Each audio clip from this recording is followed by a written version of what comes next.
So my mom died on 4th of July this past year, which happens to be my wife's birthday. She was a great artist, and she, in her later years, really became infatuated with cardinals.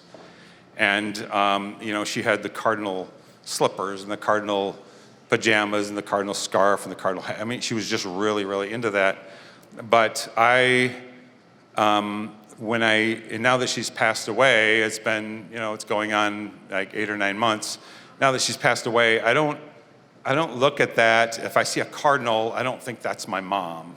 A lot of people believe that. They believe that when they see something that they believe that that's their lost one, their loved one. And I'm not very spiritual. I'm not very religious. I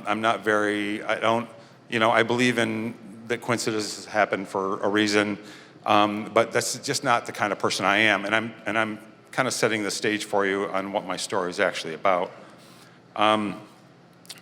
About 6 years ago, we became really great friends with Peggy and Tody Breda. Peggy is down here somewhere. Peggy, where are you? There you are. Oh, there you are, right in front. Okay, say hi, Peggy. So my wife knew Peggy a long time ago. I just got to meet them, and they became instant friends, really great friends.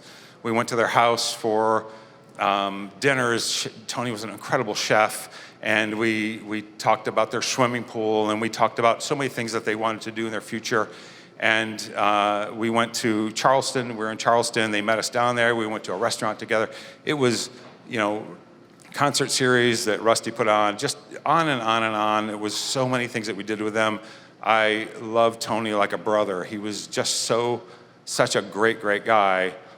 And in December of 2021, December 16th, I believe, Tony passed away from stage 4 lung cancer. It was a very hard pill for everyone to swallow, especially Peggy. And I'm not much of an emotional person. I grieve, but I don't cry all the time about anybody, even my mother. I don't cry all the time. It's just, I think about him a lot. I think about him every day, just like Peggy does. I think about him every day in different ways, I hope. But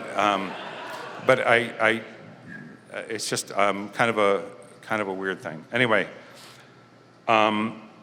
one of the things that I remember most about Tony is that he would always say to me, every time I saw him, every time I bumped into him, every time we'd go into their house, he'd always say, "How you doing, buddy?" Right? Am I right, Peggy? "How you doing, buddy? How you doing, buddy?" That was like his main thing. He would always say, "How you doing, buddy?" Okay, so he passed away in December of 2021.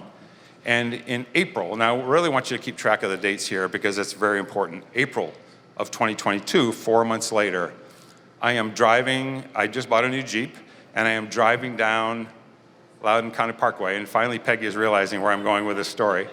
And I'm driving down Loudoun County Parkway, and I know most of you probably have this, so I'm not bragging that it's a cool thing, but it's something that you're probably used to, that the display on my Jeep was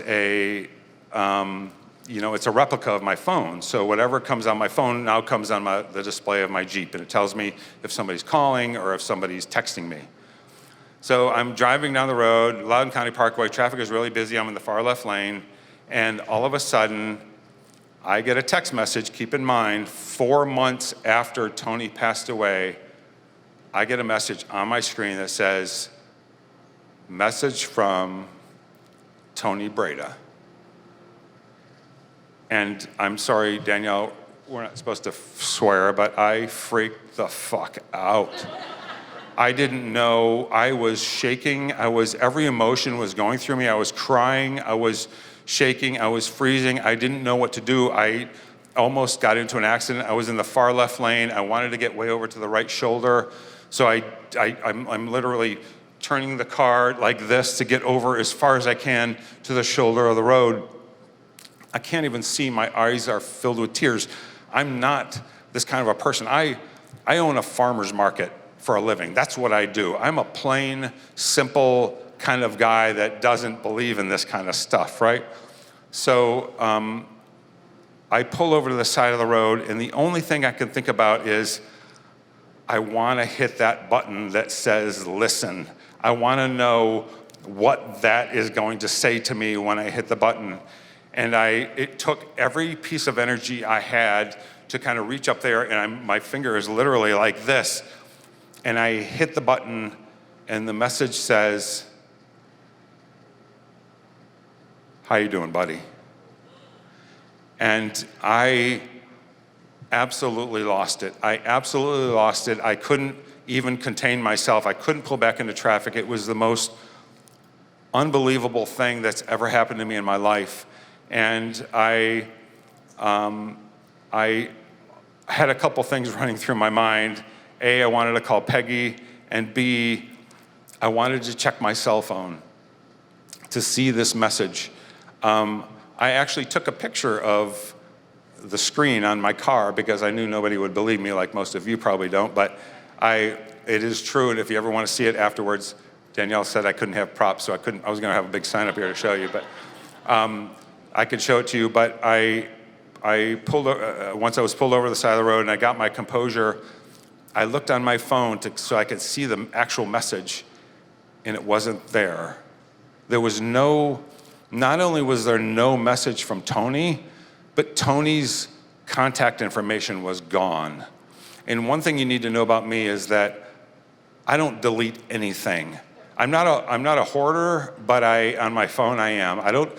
My brother died 15 years ago this year, and I still have messages from him. I still have his text messages. I still have his contact. I have everything. I keep everything. Tony's name is gone from my contact list. There was no way to see that message, though it was sitting on my screen. So all I can think about was that I wanted to call Peggy. And I called Peggy, and I said, and she's like, "Dan, hey, how you doing? What's wrong? You don't sound right." And I said, "Peggy," I said, "I need to ask you one question, and I'm so hoping you have the answer that I want." And she said, "Yeah, anything." And I said, "Did you just send me a message from Tony's phone?" And she said, "I canceled his phone 2 days after he died." So I don't know what to do with this. Again, I'm not religious. I'm not very spiritual. I'm not any of that stuff. But this actually happened, and it is the freakiest thing that I have ever experienced in my life. My message to you is this, is that maybe life after death does exist. Never thought that in a million years. B, hang on to whatever you believe because maybe it's true. And lastly, the next time you see a cardinal, just please tell my mom I said hello. Thank you.